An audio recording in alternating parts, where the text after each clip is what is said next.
मी असं नाही सांगितलं. मी असं सांगितलं, मला एकाने प्रश्न विचारला शेतकऱ्यांसाठी काय केलं. माझ्या तोंडात असं चुकीचे शब्द घालून मी उगीच कोणावर टीका करत नाही.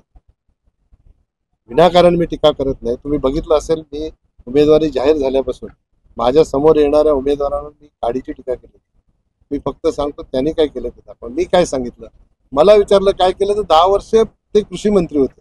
त्यांनी ठाणे जिल्ह्यासाठी काय करायला पाहिजे, राज्य सरकारी त्यांचं होतं. त्यावेळेला ठाणे जिल्ह्याच्या कृषी शेतकऱ्यांसाठी काय केलं असतं, आज आपल्याला नाशिक पुण्यावरून जो भाजीपाला यावा लागतो, दूध आपल्याला सगळा बाहेरून येतो, तो आपल्याला आणावा लागला नसता. ठाणे जिल्ह्याची आणि मुंबईची या दोघांची लोकसंख्या एकूण महाराष्ट्राच्या लोकसंख्येच्या 25% लोकसंख्या आहे. आणि इथला शेतकरी जो आहे, जे सकाळी उठल्याबरोबर त्याच्या घरपन्नाचे पैसे जायला पाहिजेत, ते त्याच्याकडे न जाता दुसऱ्या जिल्ह्यांमध्ये जातात. सकाळी लागणारं दूध असेल तर ते आपल्याला कुठून येते, धुळ्यावरून येते, नाशिकवरून येते, पुण्यावरून येते, कोल्हापूरवरून येते, सोलापूरवरून येते. ठाणे जिल्ह्यातनं काय जाते का?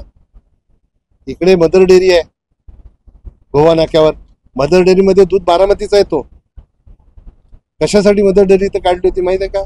ही मदर डेअरी जी काढली ती आत्महत्याग्रस्त शेतकरी जे विदर्भात आहेत त्यांना दुधाचा व्यवसाय करून द्यायचा आणि त्यांचं दूध इथं कलेक्ट करायचं.